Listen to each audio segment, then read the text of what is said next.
Welcome to the Hell Deception, an examination of what many scholars call the greatest translation crime in Christian history, the Orthodox doctrine of eternal torment.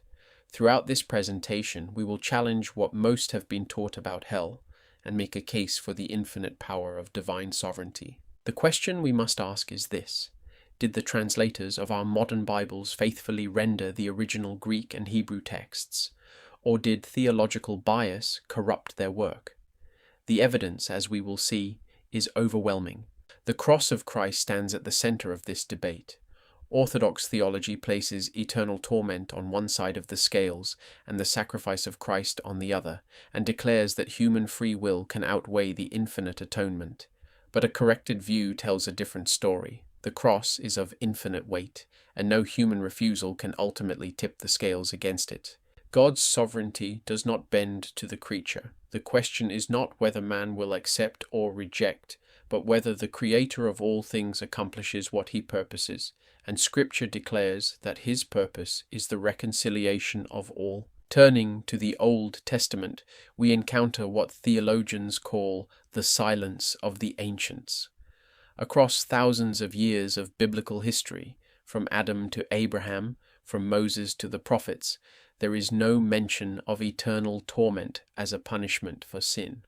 Not in the fall, not in the flood, not in the destruction of Sodom, not in the giving of the law. If eternal conscious torment were truly the fate of the unbeliever, why would God withhold this warning through the entirety of the Hebrew Scriptures?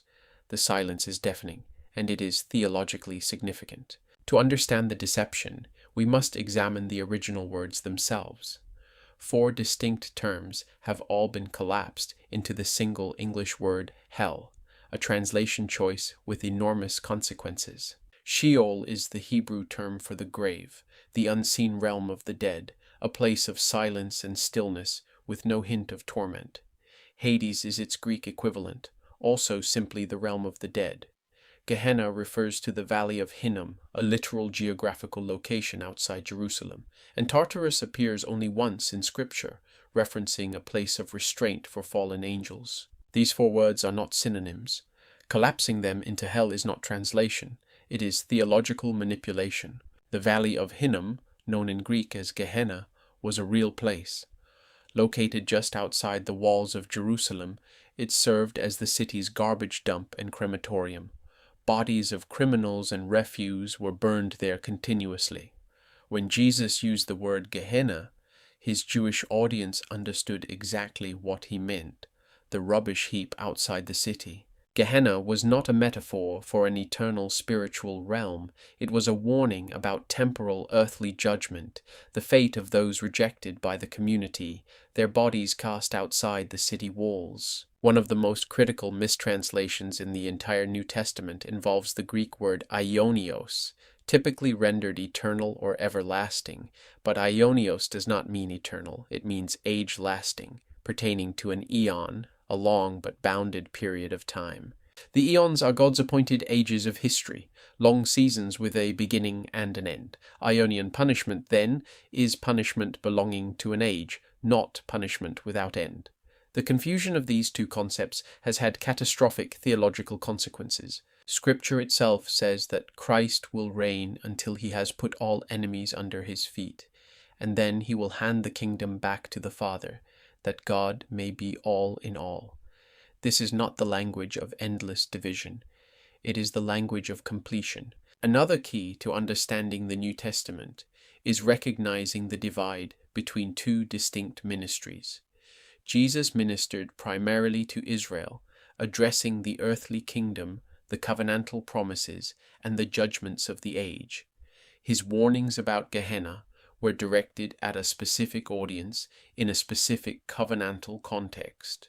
Paul, on the other hand, was the apostle to the Gentiles, the revealer of the celestial mystery. His letters speak not of earthly judgments, but of the reconciliation of all things, visible and invisible, through the blood of the cross. To mix these 2 ministries without distinction is to create theological confusion.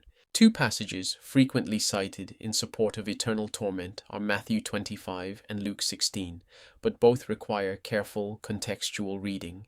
Matthew 25 speaks of Ionian judgment, age-lasting, not eternal. The goats represent a category of people in a specific covenantal context, not a universal statement about all unbelievers for all time.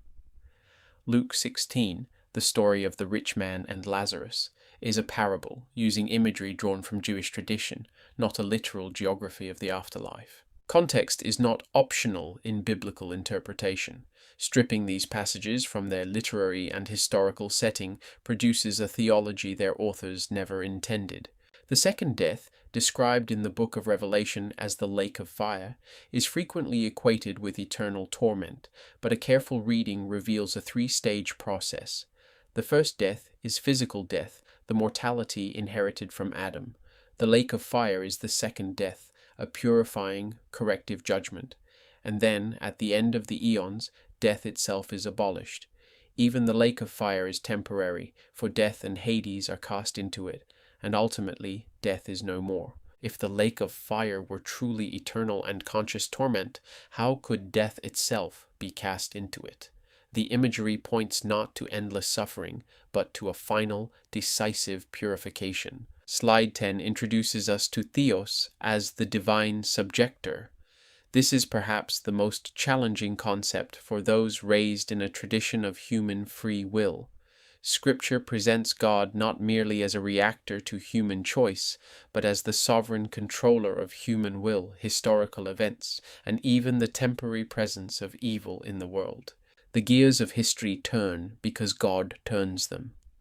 Human rebellion is not outside his purpose, it is within it. The existence of evil, suffering, and sin is not a failure of divine power.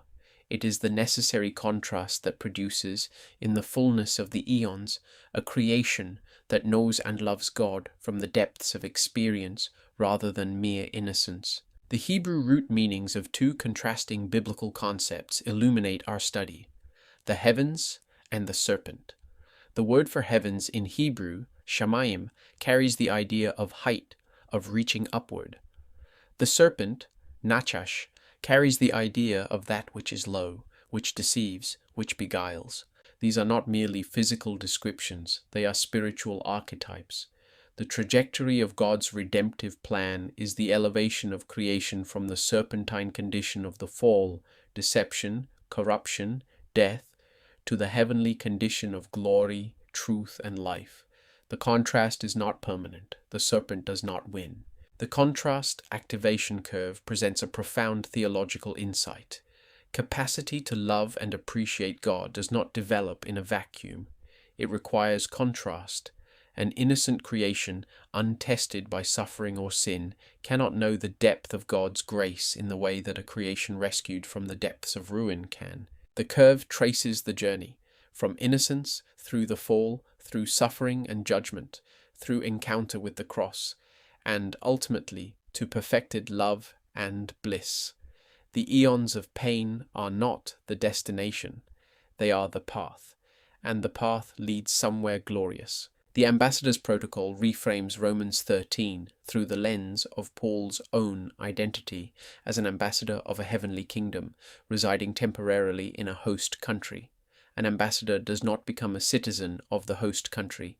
He represents his home government. He follows local laws to the degree that they do not contradict his commission.